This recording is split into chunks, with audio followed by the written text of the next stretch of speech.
가보시죠. 자, 일단 오늘 유로파랑 유로파 컨퍼런스가 있어요. 어제는 일단 뭐 나폴리 프렌, 아약스 승, 뭐 그냥 둘 다 전반 퇴근해가지고 뭐 사실 경기 볼 것도 없었는데 그냥 개푸근하게 먹었고, 바이에른 뮌헨이랑 토트넘 경기가 이제 뭐 정매 쪽을 안 봐서 좀 아쉽긴 했는데 뭐 그거 사실 무승부면 보는 게 맞았던 것 같아요. 경기를 봤는데 무승부면 보는 게 맞았어요. 근데 뭐 결과가 그렇게 안 따라온 거지.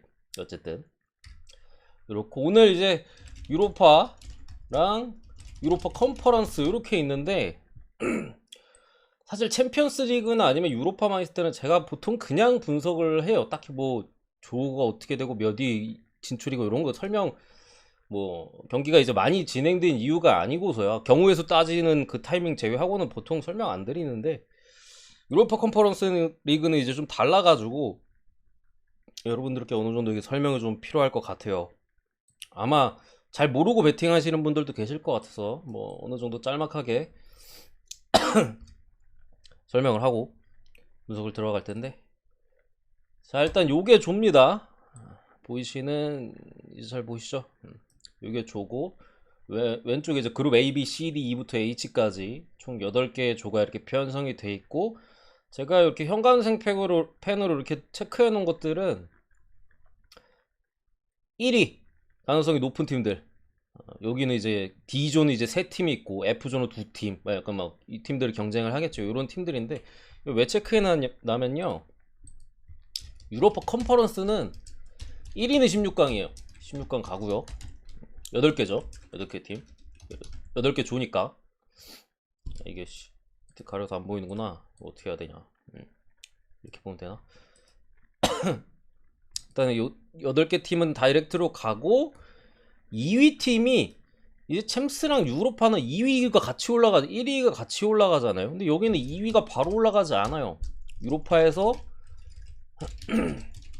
3위 팀이랑 이제 플레이오프 치러가지고 홈앤드 어웨이 해가지고 이긴 팀이 여기로 합류합니다. 그러다 보니까 이제 컨퍼런스 3위는 아무것도 없어요. 4위도 뭐가 없습니다. 뭐 다음 대회 나가거나 이게 없어요. 그냥 1위는 올라가는 거고, 2위는 이제 한 번 경기를 더 해야 된다. 3위, 4위는 의미가 없다. 이게 무슨 소리냐면은,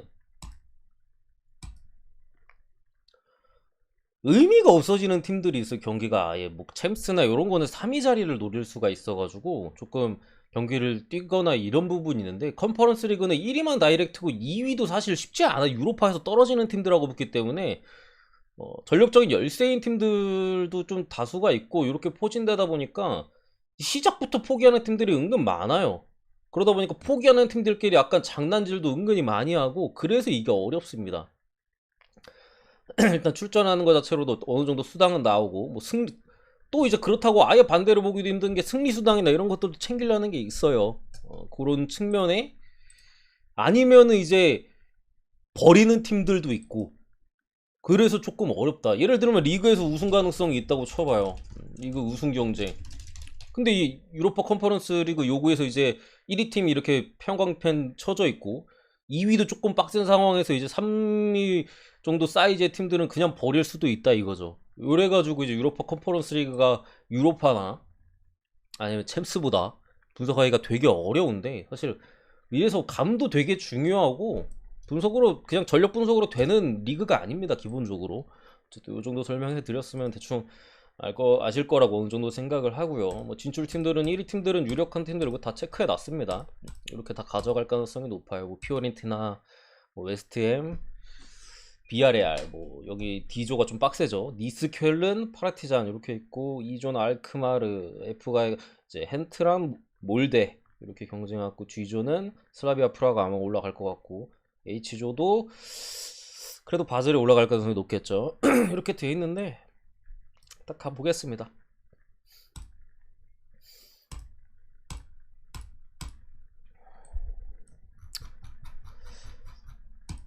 첫 번째 경기, 피오렌티나 대 RFS A조.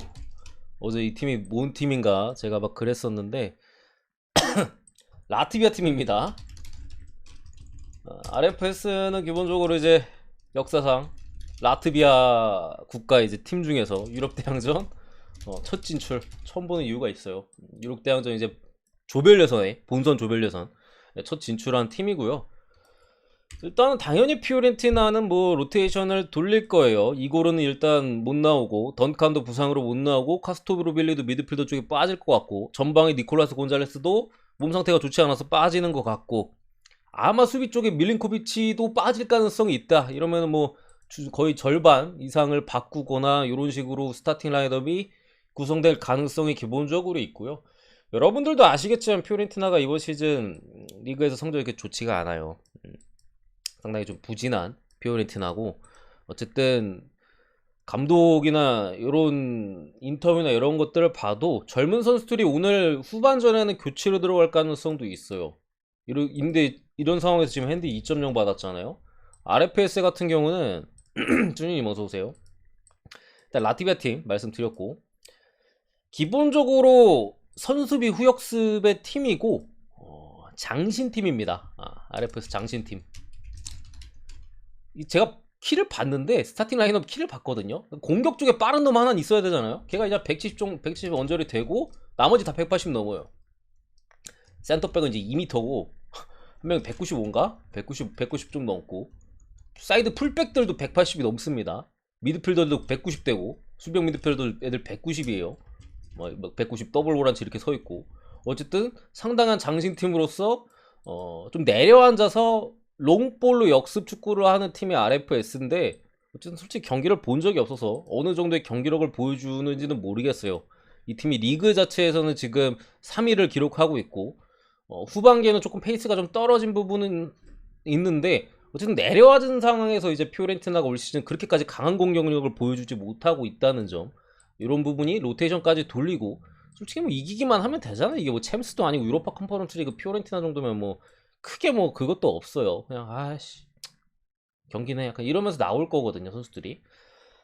이런 부분에서 이마에는 제 생각에 조금 크다는 생각이 일단 있고요. 이 팀이 만약에 뭐 3골 뭐 요 정도로 실점을 한다 하더라도 한 방은 있어요. 한 방은 있단 말이에요. 뚝배기 한 방은 있거든요. 이런 부분을 감안했을 때 요거 왠지 마인 저는 안 줄 것 같아요. 제 생각에는 피오렌티나의 리그에서의 페이스도 좋지도 않고 이런 부분 감안했을 때 요거는 이제 고배당 해무 쪽을 잡아보자 약간 요런 느낌이고요. 언어바는 굳이 따지면 3.5바를 보긴 하는데 솔직히 쫄려서 못 찍을 것 같아요. 전 3대1 정도 보거든요. 2대0 3대0 느낌이긴 한데 어쨌든 언어만 그래도 오바 쪽이 조금 더 낫지 않나 싶은 부분이 있습니다만 피오렌티나 하는 꼬라지 보면은 솔직히 피오 경기 오바는 좀 찍기 힘들다. 고배당 한번 노려보자. 약간 요런 경기에 어쨌든 피오렌티나도 주말에 리그 일정이 있고 지금 리그의 성적이 별로 그렇게 좋지 않잖아요. 이런 부분까지 감안했을 때 점차가 한 2점 차 나거나 하면은 로테이션 분명히 돌릴 거다. 선수 다 뺄 거다. 왜냐면 더군다나 지난 경기 유벤투스와의 경기였잖아요. 빡빡했거든요. 플라이넘 내보내고 완전 혈투 끝에 뭐 승부였기 때문에 핸디 무 보고요. 두 번째 경기 하트 오브 대 바샥쉐이르. 하트는 이제 스코틀랜드 셀틱 레인저스가 있는 스코틀이고 여긴 터키입니다. A조예요. 어쨌든 피오렌티나가 1위라고 생각하고 RFS랑 하트랑 바샥세이르 요 세 팀이 지금 2위 경쟁이거든요. 2위 경쟁을 들어갔는데 전력 자체는 여기는 라티비아 첫 진출에 의의가 있는 팀이니까 빼놓고 2위 승부에 2위 승부 2위를 누가 가져가냐. 당연히 전력적으로는 우린 그래도 많이 봐왔잖아요. 바샥쉐이르가 당연히 가닥이 조금 있는 사이즈고 하트 같은 경우에는 이제 유로파랑 유로파 컨퍼런스의 갈림길에서 7위를 만나서 1차전 원정에서 2대1로 졌고요. 홈에서 퇴장이 있었죠. 0대1로. 그 목이 아파. 아무튼 취리를 상대로 두 번 다 지면서 취리도 솔직히 이번 시즌 리그에서 안 좋거든요. 근데 그 취리를 상대로도 홈에서마저 이기지 못했다. 이 경기도 어쨌든 원정이야 그렇지 치더라도 홈에서 솔직히 그렇게 못하진 않았어요. 저는 하트가 잡는 그림으로 봤는데 내용적으로는 결국 득점에 실패했고 퇴장 나오면서 취리가 그냥 쐐기 박아버리면서 경기가 끝난 거거든요. 이게 어쨌든 그런 측면에서 하트가 쉽지는 않은 사이즈의 기본적인 경기고 최근 성적도 그렇게 좋지가 않아요. 바삭세일은 리그에서 나름대로 잘 나가고 있는 반면에 하트 같은 경우 최근에 이제 1승 4패 뭐 그 취리전 2패 포함해가지고 지금 리그에서도 상당히 안 좋죠. 1승 2패니까 그렇게 좋지 않은 모습을 보여주고 있다. 잠시만요.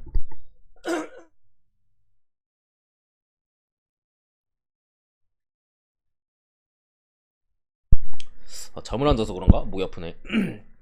어쨌든 하트 같은 경우 이제 무어나 뭐 스타르 뭐 요런 선수 수비 쪽에서 이탈이 분명히 있고 그 대신 이제 공격 쪽에 뭐 영입이 있었는데 어쨌든 수비 쪽에 이탈이 있는데 그 선수들을 제대로 메꿔줄 선수들을 이렇게 데려오지 않다 보니까 이번 시즌 무실점이 없어요. 벌써 한 꽤 많은 경기 뭐 그렇게까지는 아니고 뭐 다 해서 한 10경기 가까이 했나? 뭐 요 정도인데 아직까지 무실점이 한 경기도 없다. 이런 부분으로 수비 쪽에서 이탈자들의 공백이 여실히 드러나고 있는 상황이고 요 경기는 제 생각에는 바삭세이르 쪽으로 찌르는 게 맞아요. 전력적으로도 지금 확실한 우위가 바삭 쪽에 있는 상황에다가 하트가 지난 시즌에 그래서 이번 시즌 넘어오면서 여름 이적 시장 내지 이제 이탈한 선수들의 공백이 잘 메꿔지지 않는 부분 단 한 가지 이제 걱정은 이제 스코틀랜드 원정이라는 거 좀 빡빡하긴 하거든요. 하트가 그리고 홈에서는 리그에서는 그렇게 쉽게 무너지거나 지지는 않았어요. 이런 부분이 좀 걱정되긴 하는데 요거는 제 생각에 그래도 바삭 쪽이다. 하트가 더군다나 부상자들도 최근에 많아요. 뭐 지난 시즌 주포인 보이스 진작에 빠져 있고 애킨슨 사이드백 최근에 다쳤고요. 로웰스라고 이제 센터백 또 그 부분 말씀드렸잖아요. 근데 또 센터백 또 다쳤어. 이런 식으로 이제 부상자들 내지 이렇게 다 가져가고 있기 때문에 미드필더 쪽도 부상이 있고 이거는 바삭 배당 괜찮네. 바삭 세일승 봅니다.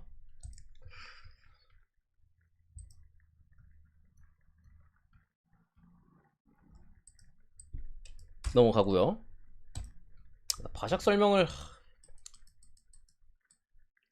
짧게만 하면은 바삭 세이르도 지난 시즌 대비해서 뭐 약간 물갈이 비슷하게 좀 갈았어요 선수를. 근데 뭐 괜찮은 자원들 좀 데려왔고 지난 시즌에도 이제 에스턴 빌라에서 임대 데려와가지고 나름 쏠쏠하게 써먹었었거든요. 근데 올 시즌에도 트라우레를 8월 말인가에 데려와가지고 첫 경기를 아마 소화했고 한 골 기록 벌써 공격 포인트 하나 올렸나? 이런 식으로 갈아고 있는 빅리그에서 뛸 만한 애들이 이제 있는 뭐 그런 사이즈고요. 물론 이제 합류 자체가 좀 늦었다 보니까 적응에 대한 문제가 있을 수는 있어요. 트라우레도 이제 한 경기를 좀 치른 거고 뭐 이런 식의 좀 문제가 좀 있을 수도 있고 한데 하트의 어쨌든 상태가 지금 좋지 않은 부분 이런 부분 감안했을 때는 승 쪽으로 찌르는 게 맞아 보입니다. 여러분들 잘 아시는 메스트웨즈를 여기 있어요. 물론 출전은 안 하지만 세 번째 쉬어가겠습니다. 폴란드고요. 여기는 B입니다. BRL 뭐 조일이 확정이고 1마인 정도는 당연히 푸근하게 해줄 수 있는 사이즈고 포지난이 이번 시즌 또 여름 이적 시장에 카민스키라고 지금 볼프스부르크에 가 있는데 2002년생 사이드 쪽 이제 공격 자원인데 걔가 지난 시즌에 상당히 잘했거든요. 여기서 그러니까 이 볼프스 정도로 갔겠죠. 2002년생 이제 유망주 키워보려고 볼프스가 데려가서 이번 시즌 지금 3승 1무 8패로 8위까지 떨어져 있어요. 지난 시즌 우승팀이거든요. 폴란드 리그. 이번 시즌 8위까지 7경기를 치렀는데 3승 1무 3패. 그러니까 몇몇 로테이션 자원들이나 주전들이 기본적으로 떠났고 제가 볼 때 카민스키가 떠난 게 좀 더 커 보이긴 해요. 이런 상황에서 이적생들이 현재까지는 활약이 좀 미비한 요런 상황이고 BRL 같은 경우 수비 쪽에 좀 결장자들이 있긴 해요. 뭐 포이스나 알베르토 모레노 요런 이제 측면 쪽 자원들이 진작부터 빠져 있었고 수비 쪽에 이제 알비올 이제 노장이자 이제 정신적 지주잖아요. 얘까지도 빠지는 상황에서 어느 정도 로테이션까지 돌아갈 거예요. 근데 그런 부분을 감안해도 제 생각에는 마인 가능성이 높습니다. 훨씬 높아요. 지금의 포진환의 상태는 지난 시즌에 좀 강했던 그 상태로 왔으면은 지금 뭐 어떻게 될지 모르겠는데 가뜩이나 안 좋고 BRL 로테를 돌려도 괜찮아요. 공격 쪽에 뭐 모랄레스 이런 애들은 뭐 레반테 심장 같은 역할을 했던 애가 지금 BRL 벤치로 와 있고 또 휘저어줄 수 있는 투크웨제 같은 애가 애들이 아마 선발로 좀 뛰지 않을까 싶고 이런 사이즈이기 때문에 수비 쪽에 뭐 몇몇 결장자들이나 뭐 있다고 쳐도 막상 라인업 보면은 괜찮은데 싶어요. 이런 부분 감안했을 때 1마인 정도는 푸근하고 일반승 공짜다 라고 말씀드리고 넘어가겠습니다. 네 번째 어서오세요. 안더레우트 대 실케보르 벨기에고요. 이 팀 오랜만에 보네. 안드로에우.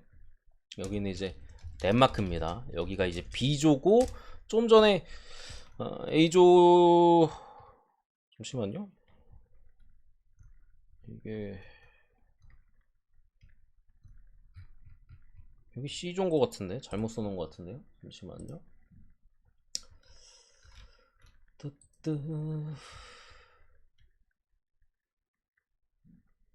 죄송합니다. 비아레알이 C조고 여기 B조 맞네. 비아레알이 C조. 착각했네. 이거 켜보면 되는구나. 비아레알이 C조. 그리고 이제 안더레우트가 이제 B조. 웨스트햄이 있는. 오케이. B조인데 좀 전에 보셨을 때 웨스트햄이 1위 확정이에요. 사실상 전력상으로 뒤집기 어려운 상황에서 여기도 2위 싸움이다. 안더레우트나 이제 뭐 실케보르 이제 웨스트햄이랑 붙는 팀은 기본적으로 떨어진다고 보고 요 두 팀이 아마 2위 싸움을 하지 않을까 싶은데 기본적 전력 상태가 요쪽이 일단은 훨씬 더 좋긴 해요. 팀 내 이제 우리가 좀 이름 알만한 선수들도 훨씬 많고요. 실케는 어쨌든 덴마크 팀인데 옛날에 뭐 2부 했다가 올라와서 이제 최근에 좀 실리적인 축구로 강세를 보여주고 있긴 합니다만 일단 전력적으로 밀리는 거 확실하다. 한번 보면은 안더레우트가 조금 걱정되는 게 이탈자들이 좀 많긴 해요. 이번 시즌 피오렌티나에서 또 공격적으로 뛰고 있는 쿠아메나 아니면 지르크지, 얘도 이제 볼로냐로 떠났거든요. 그 누구야, 아라노토비치, 약간 대체자식으로 데려간 건지 잘 모르겠는데 비슷한 뭐 유형으로 알고 있는데 어쨌든 볼로냐로 떠났고 공격 쪽에 이탈이 있고 수비나 미드필더 쪽에서도 핵심들의 이탈이 분명히 있었어요. 그래서 한 6, 7년 전만 해도 요 팀이 되게 잘했거든요. 벨기에에서 뭐 10년 전 내려가도. 근데 지금은 그 명성에 비해서는 조금 떨어져 있는 그런 상황에서 올 시즌 이탈자들도 있는 상황에서 그렇게까지 뭐 리그에서 성적이나 이런 것들이 좋지는 않습니다, 솔직히. 어쨌든 그런 상황에서 수비 쪽에 이탈자도 있다고 말씀드렸죠. 그래서 뭐 베르통현을 이제 옛날에 토트넘에서 뛰었던 애, 걔를 이제 데려왔고 미드필더 쪽에 로마에서 이제 벤치만 달구던 디아라, 얘도 좀 데려오고 뭐 측면 쪽 공격수도 보강을 했는데 얘는 근데 뭐 오자마자 퇴장을 당했더라고요. 어쨌든 걔도 있고 또 울버햄튼의 파비오 실바, 얘는 아마 PL 자주 보시는 분들은 아실 수도 있어요. 파비오 실바 한참 울바가 비싸게 주고 사왔는데 피지컬이 딸려가지고 이제 못 쓰다가 결국 이제 임대를 와가지고 여기서는 뭐 되게 잘해요. 거의 벌써 이제 한 4-5골 넣은 것 같은데 또 그 정도로 이제 안드레우트가 이적 시장을 마감을 했는데 뭐 사실 그렇게 지금 긍정적인 부분은 저는 없는 것 같긴 해요. 이적 시장만 보면은 마이너스거든요. 지난 시즌보다 마이너스인데 실케 같은 경우도 지난 시즌 핵심 2선 자원이나 아니면 뭐 사이드백 뭐 이런 자원들이 이탈을 했고 보강이 애매한 상황에서 리그에서도 그렇게 강점은 없어요. 지난 이제 또 유로파냐 유로파 컨퍼런스 리그냐 또 이제 단두대 매치에서 헬싱키 못해요. 얘네 어느 정도 느낌이냐면 K리그 이제 좀 중상위권 팀들 느낌으로 좀 보시면 돼요. 그 정도 사이즈입니다. 헬싱키 원정에서 0대1로 이제 졌고 홈에서 좀 하나 싶었더니 1대1 비겼죠. 이때는 퇴장 이슈가 있었고 경기력은 나쁘지 않았는데 홈이나 원정에 다 나쁘지 않았는데 어쨌든 결과를 챙기지 못했다. 어쨌든 그래본 사이즈로 봤을 때 이것도 솔직히 무가 안 날이라는 법이 없긴 한데 2위 싸움을 확실하게 좀 그래도 가져가야 되는 부분에서 안더레우트가 간만에 유로파 이 조별 예선에 온 만큼 그래도 좀 승리 가능성이 있지 않을까. 파비오 실바의 득점력을 믿고 이쪽 사이드로 보는 게 제가 볼 때는 나아 보인다. 5번째 슬로바츠 체코 팀 대 파르티잔 세르비아입니다. 여기가 이제 D조 있어. D 파르티잔 포트 1이고 이제 슬로바크가 포트 4죠. 이런 팀들끼리 또 만났는데 요 경기가 일단은 전력상으로는 파르티잔이 버닝아웃 확실히 와니와 나아요. 에드벌룬 확실히. 1개 선물. 한 개 감사합니다. 전력상으로는 파르티잔이 지금 애초에 지금 포트 1이잖아요. 보시면 아시겠지만 애초에 포트 1이에요. 지금 파르티잔은. 여긴 포트 4고.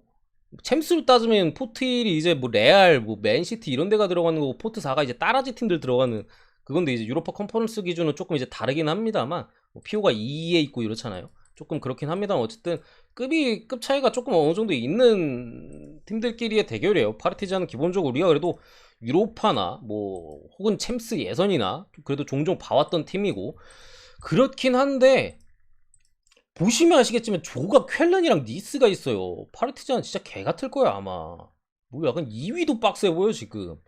막말로 아무리 그래도 가라쿠가 있는 팀이어도 쾰른 니스 정도면 솔직히 파르티잔이 밀리거든요. 그래서 3위로 하면서 조별 예선 탈락할 가능성이 높아졌다. 죽음의 조에 하필 걸려가지고 이런 부분이 이 경기에서 좀 걱정해요. 그래서 그런지 해외 배당도 슬로 쪽으로 좀 빠지고 있고 사실 어떻게든 파르티잔이 올라가려면은 슬로 상대로는 더블을 잡고 쾰른이 내지 니스 상대로 뭔가 이변을 만들어내야 되는데 뭐 이변을 못 만들 만한 팀도 아니고 만들어내야 되는데 어쨌든 해외나 이런 흐름은 상당히 홈팀이 조금 나은 흐름으로 가고 있다. 그리고 뭐 전력적으로 좀 살펴보면은 슬로 같은 경우는 골잡이나 핵심 미드 이제 뭐 그쪽으로 다 팔려가서 체코리그잖아요.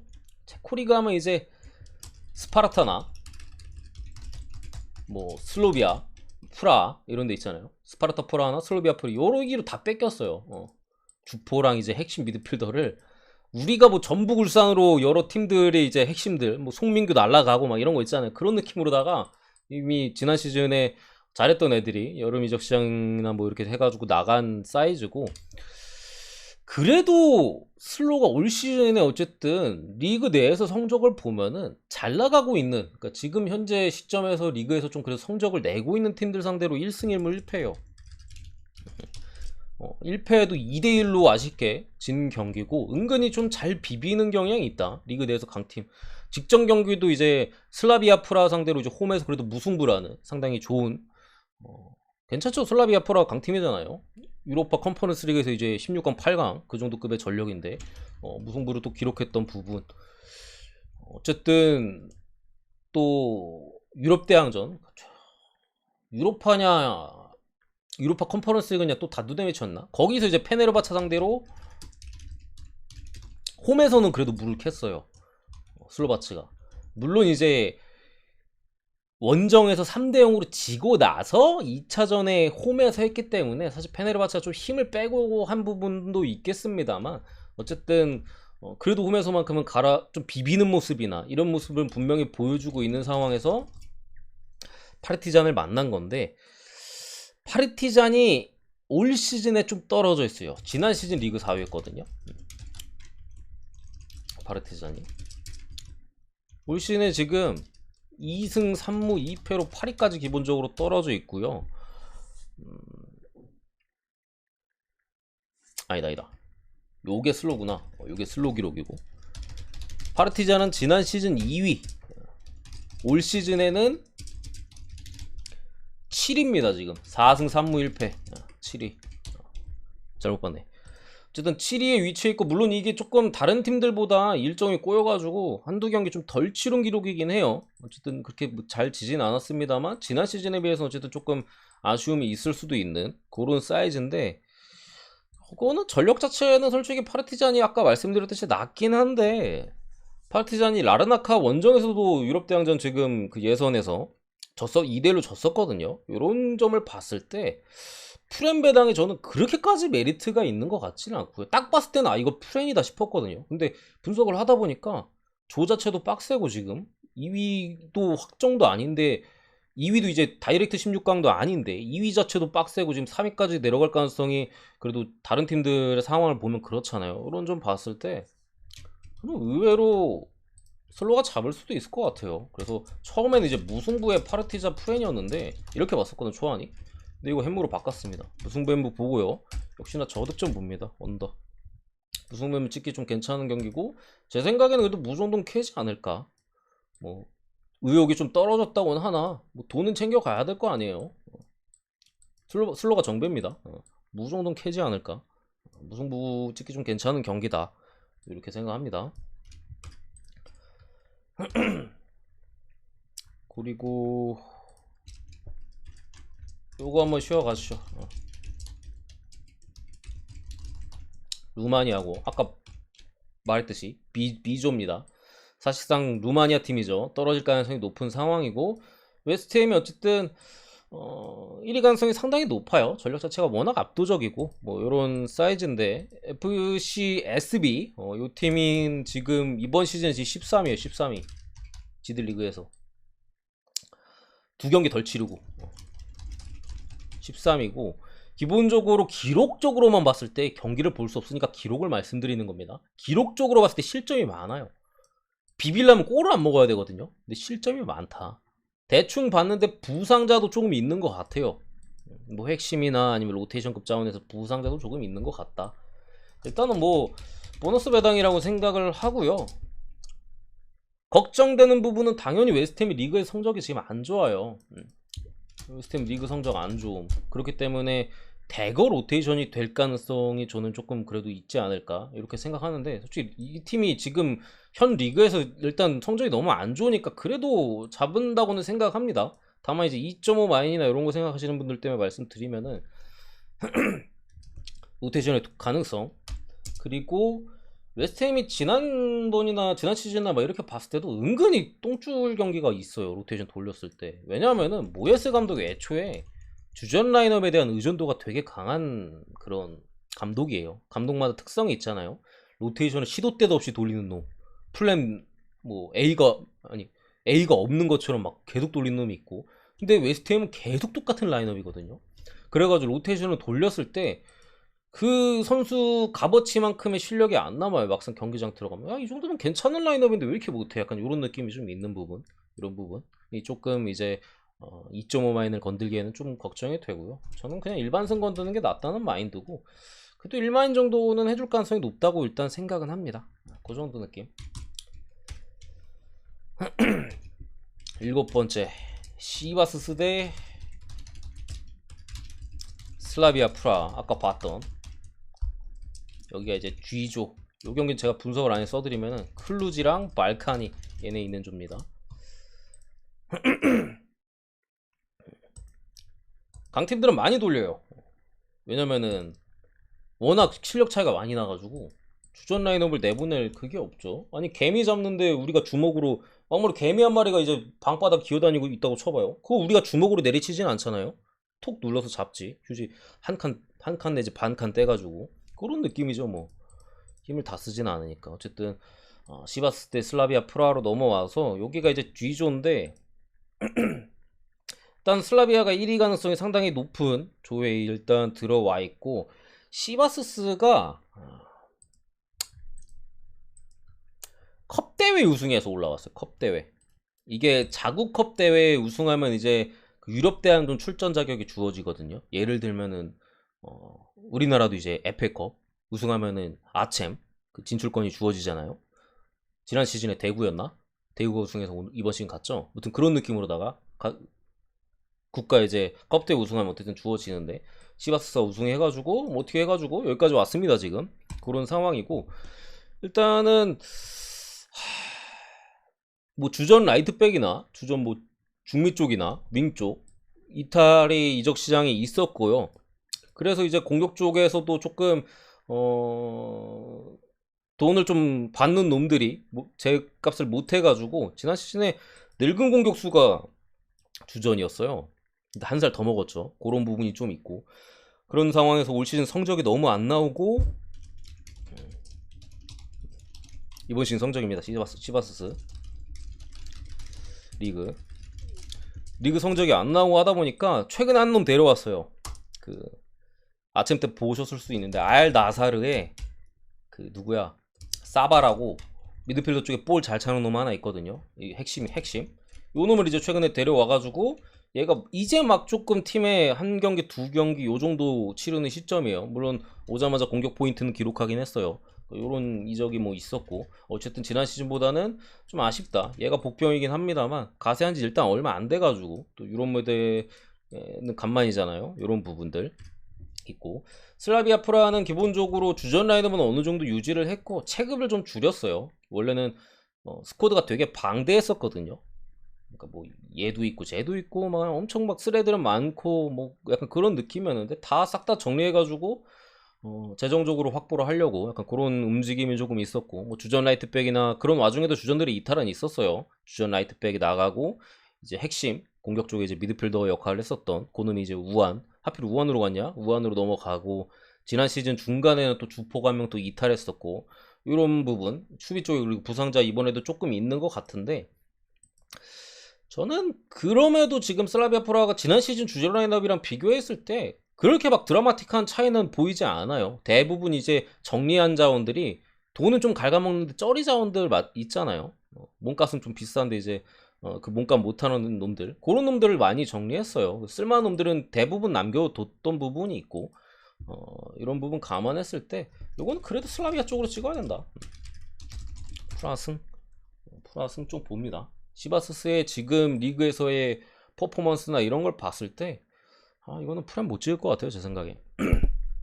승 쪽을 보는 게 맞아 보이고. 15위에요 15위. 애초에 컵대회로 올라온 팀들은 솔직히 전력상으로 믿을 만한 팀 못 되는데 15위 3무 2패 5경기 3골 밖에 못 넣었어. 지난 시즌에 10위였거든요 더 떨어졌다. 그래도 가락고 있는 체코 명문이잖아요. 계속해서 1위, 이번 시즌도 1위고 잡을 수 있다고 봅니다. 8번째, 샴록 대 유르고르.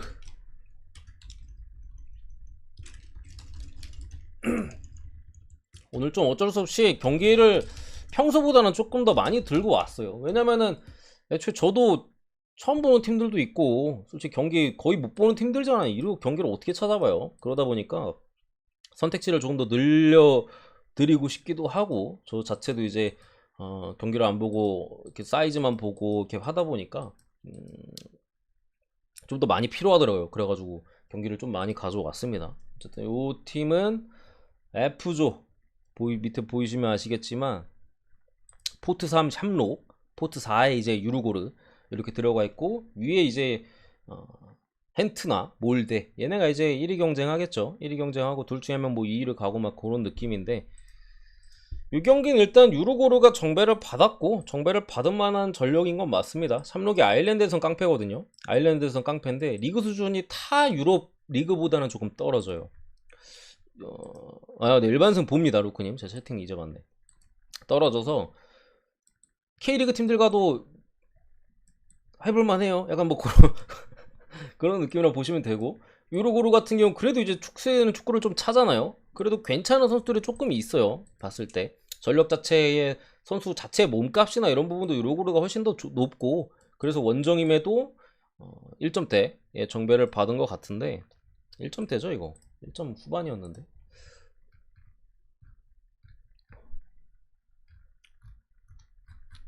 어디 갔어? 유로고루.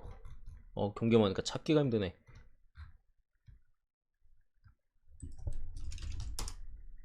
1.89 받았죠.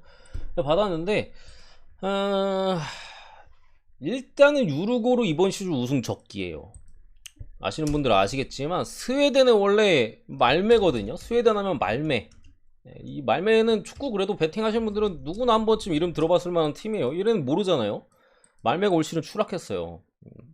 중위권이에요 지금. 중위권 계속 우승하고 뭐 진짜 뭐 2년에 최소 막 3년 3번 3년에 2번 우승하는 말매가 이번 시즌 추락해가지고 유로고르가 지금 2위인데 1위하고 승점차가 거의 안 나요. 근데 스웨덴 팀들도 지금 스쿼드 뎁스가 두껍지 않거든요. 유럽이 좀 힘든가 봐요. 전체적으로 이제 체급 자체를 좀 줄여가는 것 같은데, 어쨌든 로테이션은 가동할 만한 멤버들이 별로 없어요. 제가 라인업이나 이런 거 찾아봤는데 애초에 선수가 그렇게 많지가 않아. 30명도 안 돼요 스쿼드가. 나머지 어린애들이고 막 20 몇 명이에요. 한 팀 뽑고 나머지 쩌리 애들 빼면 몇 명 없어요. 그러다 보니까 로테이션적으로 좀 돌리기 어려운 일단 환경이 있다고 보여지고, 이거는 뭐 전략적으로 들어가기보다는 애초에 지금 유르고르는 2위도 거의 뭐 못하는 사이즈거든요. 몰대 최근에 리그 잘 나가고 hen트가 조금 그렇긴 한데 전력 자체는 확실히 hen트가 우위에 있으니까 솔직히 진짜 바라케야 어떻게 2위 가는 거고 2위 간다 하더라도 다이렉트 진출이 아니라고 제가 말씀드렸죠. 유로파 3위 떨어지는 팀들하고 플레이오프를 또 치러야 돼요. 이런 상황에서 3위 아니면 4위 자리 아무것도 없거든요. 그런 상황에서 당장 리그 우승이 그래도 가능성이 있는 유로고르가 이 경기는 제 생각에 힘 좀 뺄 수도 있겠다 싶어요. 366이 어쨌든 전패를 할 건 아니잖아요. 아니 유로고르한테 승점 못 따면 몰데나 hen트한테는 더 따기 더 힘든 지금 사이드거든요. 전패를 할 건 아니니까 승점을 한번 가져간다면 요 타이밍이 아닌가. 유로고르의 사이즈도 그렇고 전력적으로는 우세해서 2배당을 받는 게 맞으나 그냥 상황적인 부분을 고려했을 때는 저는 유로고르를 찍을 바에는 다른 경기를 찍겠어요. 그래서 이건 샴록 프렘 봅니다. 뭐 전력 보고 갈 수 있다고 생각합니다. 전력만 보고. 근데 상황적인 부분이 뒷받침이 안 되는 게 있잖아요. 그래서 저는 이쪽으로 본 거고 말씀드린 대로 상황적인 부분이 뒷받침이 안 되기 때문에 요 비슷한 배당의 다른 경기를 찍겠습니다. 저는 이거 갈 바에 샴록 프렌 한 번은 승점 따겠지. 그나마 딸만한 팀이거든요. 넘어가고요. 9번째 파두추. 이제 얘네는 리텐 슈타인 팀이고 계속 지금 유로파 컨퍼런스 리그예요. 유로파 컨퍼런스부터 끝내고 유로파로 넘어갈 겁니다. 2조고 여기는 이제 알크마르랑 드니프로 요런 팀들하고 이제 같이 속해 있습니다. 보시면 아시겠지만 알크가 당연히 1위를 하겠죠. 여기서 1위 못하면 등신이지. 그런 상황에서 이제 아폴론이랑 뭐 파두추나 아니면 드니프로 이런 애들이 이렇게 속해서 2위 경쟁을 할 텐데 파두추에 대해서 기본적으로 말씀을 드리면요. 리텐 아마 세계지도 보는 거 좋아하시고 세계사 좋아하시는 분들 아실 거예요. 그냥 인구 자체가 우리나라 웬만한 시도 아닌데 시는커녕 몇만 안 돼요 인구가. 몇만 안 돼요. 그러니까 사실 축구라는 팀이 있기 좀 힘든 곳이에요. 그러다 보니까 파두추는 지금 스위스 리그에서 뛰고 있고 2부 리그에서 뛰고 있습니다. 근데 어떻게 2부가 어떻게 지금 유럽 대항전에 나왔어? 제가 아까 말씀드렸잖아요. 그 각 나라 컵 대회 우승하면 이제 유럽 대항전 출전권이 주어진다고. 우리나라 따지면 FA컵 우승, 2부 리그도 하잖아요. 어쨌든 여기는 리텐이잖아요. 스위스가 아니라 리텐 컵 대회로 저는 알고 있어요. 리텐 컵 대회니까 애초에 뭐 밥 먹듯이 우승하는 거야 그냥. 오늘 우승하면 내일도 우승이야. 없어 팀이 그런 느낌이에요. 그래가지고 거의 매 시즌 유럽 대항전 예선, 그러니까 그 본선 예선 말고 조별 예선 말고 그 이제 3차 예선이나 뭐 뒤에 시작되는 거 거기를 계속 매년 나가요. 그러다가 어떻게 한번 뽀록 터져가지고 지금 2부 리그 따리가 여기까지 올라온 겁니다. 어쨌든 그런 지금 파두추의 상황이고요. 아폴로리 같은 경우 이제 키프로스의 팀인데 기본적으로 원정에서는 조금 약해요. 홈에서는 은근히 좀 괜찮은데 원정에서 좀 아쉬운 모습이 있고 요거는 이런 사이즈나 올라온 것 자체가 기적이에요. 근데 올라올 때 라피드빈을 꺾고 올라왔고요. 그리고 코니아스포르 얘네도 지금 그 뭐야 터키 리그에서 꽤 잘 나가거든요. 라피드빈이 어디였더라? 오스트리아 리그도 대체로 팀들 괜찮게 하잖아요. 오스트리아 맞나? 헷갈리네. 어쨌든 요런 꽤나 괜찮은 팀들을 꺾고 여기까지 올라왔다. 어쨌든 홈에서 승점을 따기를 좀 원할 거고 관중이 경기장이 한 5,000명 정도가 수용이 된다고 저는 알고 있어요. 5,000명인가? 5,000명 정도가 수용이 된다고 알고 있는데 아쉽게도 매진은 안 됐대요. 그런 일단은 상황적인 부분인데 솔직히 아폴로 쪽을 찍는 게 저는 그래도 좀 맞다고 생각하는데 이거는 배당이 조금 왜 이렇게 높은 감이 조금 있어서 이거 의외로 좀 무승부 쪽으로 접근해보는 거 괜찮지 않을까 싶어요. 조금 더 안전하게 한다면 그래도 햄모 쪽까지 받치면 괜찮을 것 같고 파두추가 앞선 팀들 그죠 라피드빈도 유로파 단골이죠. 그런 팀들을 상대로 이제 이길 때는 홈에서만큼은 수비 결과 자체만 보고 말씀드리는 경기는 모릅니다. 저 내용은 몰라요. 결과만 봤을 때는 수비를 통해서 좀 그래도 뭔가를 얻어가는 그랬던 내용이 있거든요. 그래서 뭐 저득점까지도 다 이거 사이즈 자체는 그래도 저처럼 이렇게 분석을 하고 야 리템? 스위스 2부 리그? 야, 뭐 리히튼 컵대회 우승해가지고 자격 얻다가 몇 년 만에 아니, 계속 못 올라오다가 한 번 뽀록으로 올라온 거야?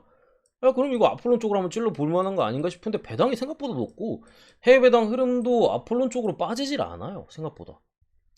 그래가지고 이런 사이즈는 보통 무가 많이 뜨거든요. 그래서 일단 저는 조금 더 안전하게 뭐 햄무까지 받치긴 했는데 뭐 무승부 쪽 건드려 볼 만한 경기다라고 일단 말씀드리고 싶습니다. 여기까지가 이제 유로파 컨퍼런스 리그 끝이고요.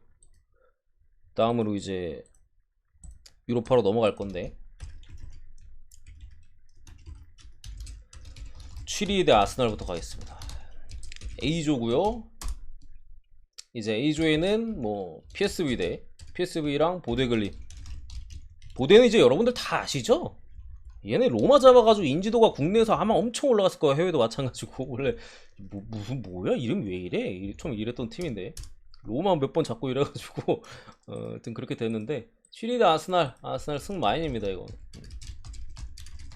1마인까지도 충분히 해줄 수 있는 사이즈다.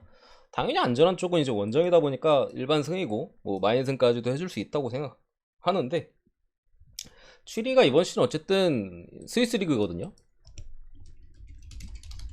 리그 내에서도 폼이 별로 좋지가 않아요.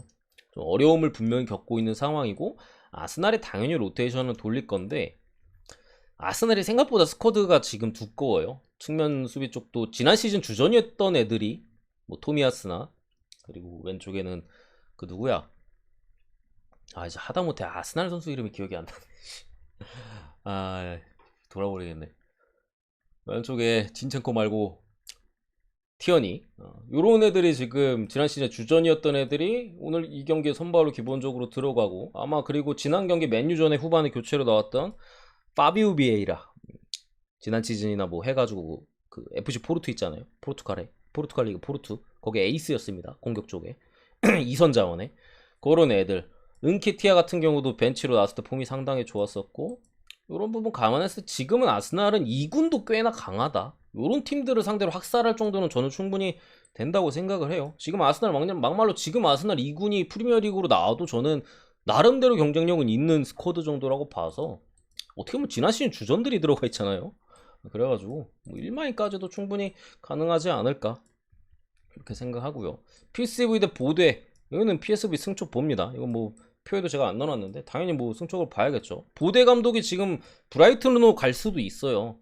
그러니까 들리는 찌라시에 의하면 이제 첼시의 투엘 감독이 잘렸잖아요. 그리고 브라이튼의 그레이엄 포터 감독이 첼시로 이동을 하는 것 같은데 그 감독의 후보 중에 보데글린 감독도 있어요.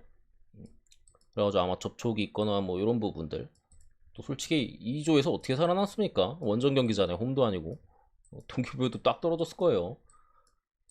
어떻게 살아남아? 그나마 3위 자리 좀 노려야 되는데 둘이 맞대결 때 어떻게 해야지. PSV도 이제 잡는다고 봅니다. 일단은 그리고 11번째 베네르바체 대 디나모 키우. 이거 왜 키예프에서 근데 이름 바뀐 거지? 얘네도 뭐 지명이 바꿨을 리는 없을 것 같고 뭔지 모르겠네. 어쨌든 얘네는 B조고요. 렌이랑 라르니카가 이제 포진이 돼 있어서 사실상 3파전이죠. 라르니카 좀 떨어지는 팀이고 이제 프랑스 리그의 렌이나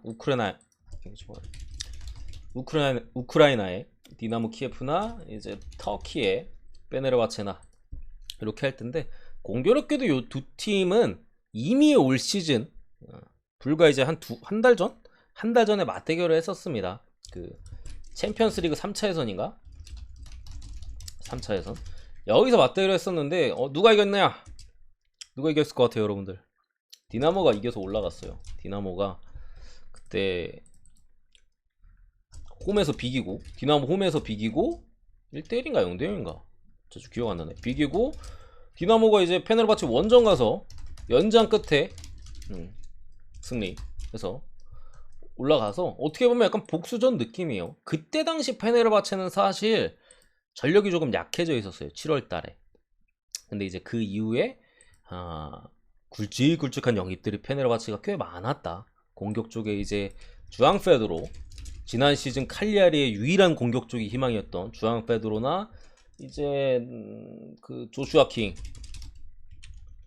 그 와포드에서 뛰던 공격수 얘랑 또 누구지? 갑자기 이름 기억나. 아무튼 우리가 이름 알만한 선수들이 꽤나 많아요. 더군다나 이때 맞대결 당시에는 지금 페네르바체는 김민재의 팀이기도 했잖아요. 김민재 대체자는 뛰지도 못했어요. 합류는 했었는데 그게 준비가 덜 돼가지고 맞대결 당시 때는 김민재 대체자도 뛰지도 못했고, 이때 당시에 옛날 맞대결 당시에 페네르바체가 이제 뽀백을 썼다면은 이제 뭐 여러 선수들이 이렇게 오고 하면서 3백으로 또 바꿨습니다. 그러면서 이제 그 오른쪽 미드필더 내지 왼쪽 미드필더 자원들, 좋은 자원들이 있었거든요. 걔네를 이제 윙백으로 돌리면서 최근에는 상당히 좋은 기세를 보여주고 있고 딱 복수전 타이밍이다 라고 보입니다. 우크라이나 팀이 지금 솔직히 우크라이나가 뭔가 좀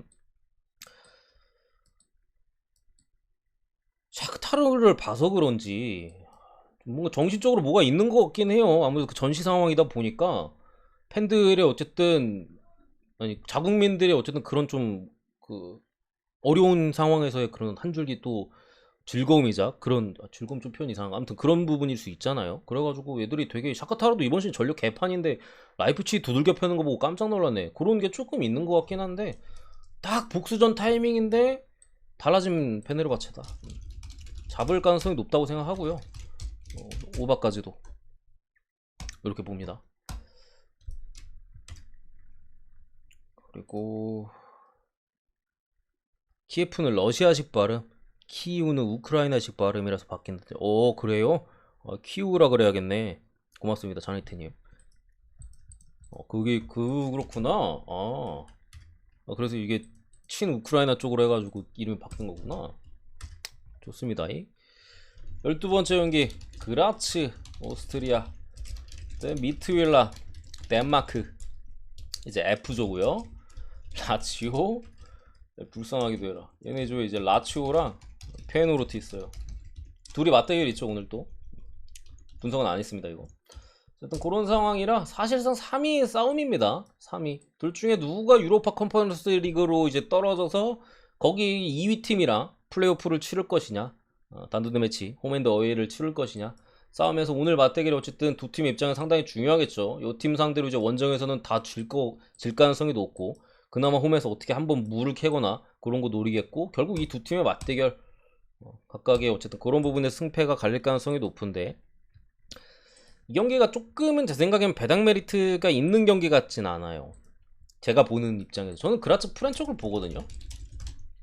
근데 이거를 뭐 무나 승 찍으면은 뭐 배당이 일단 세긴 한데, 프렌 쪽을 보는 입장에서는 배당 메리트가 조금 뭐 크게 있는 것 같지가 않은 게, 일단 그라츠의 뭐 출전 정지자 공격형 미드필더 쪽에 괜찮은 놈도 하나 빠지고 부상자들도 조금 있는 것 같아요. 조금 있는 것 같고, 공격진에서도 약간은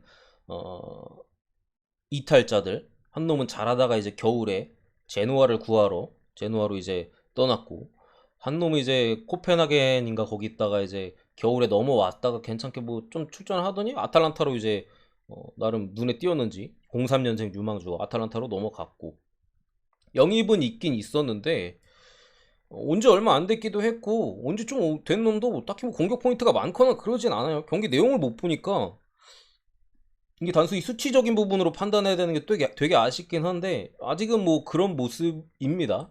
다만 근데 리그는 그렇게까지 나쁘지 않아요. 지난 시즌 2위거든요 그라치가, 오스트리아에서. 오스트리아 리가 은근 수준 높아요 여러분들. 은근히 수준 높은 리그입니다. 잘츠부르크 있는 그거잖아요. 근데 이번 시즌 3승 3무 1패로 3위 자리에 있고, 3승 중에 한 번은 잘츠 잡았어요. 잘츠부르크 원정에서 잡았나? 홈에서 잡았나? 2대1로 잘츠 상대로 어쨌든 승리도 있고, 잘 안 지는 경기 내용을 그래도 보여주고, 내용적으로도 경기 내용이 괜찮다는 얘기들 좀 있는 것 같아요. 해외 쪽 기사 하나 찾아봤을 때 생각보다. 그래서 그 공격수 영입된 선수들이나 뭐 여러 가지로 포인트는 많이 못 올리고 있지만 나름 팀에 그래도 도움이 되고 있지 않은가라고 뭐 일단 생각해 봤고, 미투일란 같은 경우는 이탈자들이 분명히 있습니다. 주전 미드필더나 뭐 마빌 같은 공격수 이제 카디스 가가지고 거의 뭐 카디스랑 같이 나락으로 가고 있죠. 얘나 뭐 이렇게 해가지고 공격 쪽이나 뭐 이탈이 있어서 루빈 카잔에서 이제 한 명 또 데려오고, 벨기에에서도 이제 좀 데려오고 했는데 그 선수들의 공격 포인트 수치 자체는 나쁘지 않아요. 다만 올 시즌에 너무 많이 떨어져 있어요. 이번 시즌 지금 9위입니다. 미트윌란. 덴마크의 강호거든요. 유로파 단골. 2승 3무 3패. 그리고 지금 9위까지 떨어져 있고, 이 2승이 9위, 12. 물론 이 9위 팀인가? 12팀은 원래는 좀 잘하는 팀인데 얘네도 갑자기 왜 그런지 모르겠는데 떨어져 있더라고. 지난 시즌 우승팀인가? 근데 여기까지 떨어져 있는데, 어쨌든 이번 시즌 상당히 안 좋은 두 팀을 상대로 거둔 2승이다. 나머지 조금 지들보다 9위잖아요? 좀 높은 순위한테는 다 못 이겼어요. 그 정도로 지금 미트윌란이 떨어져 있는 상황에서 뭐 감독 교체까지 최근에 했거든요. 해서 그 2승 중에 1승이 최근에 나왔어요. 두 팀, 어느 팀인지 까먹었는데 한번 잡았고, 그리고 그 다음 경기는 무기력하게 패배를 했었는데 상당히 분위기가 좋지 않은 상황에서 애초에 조금 진출 자체가 어렵잖아요. 당장 미트윌란은 리그에서부터 정신을 차려야 된다. 그러니까 승리까지 가져가는 데 있어서는 좀 어려울 것이다라고 저는 봤어요. 그래가지고 아까 말씀드린 대로 그라츠 프렌을 봤는데 배당 메리트가 있는 것 같지는 않은데, 확률 자체는 저는 그라츠 프렌이 일단은 더 높다고는 생각합니다.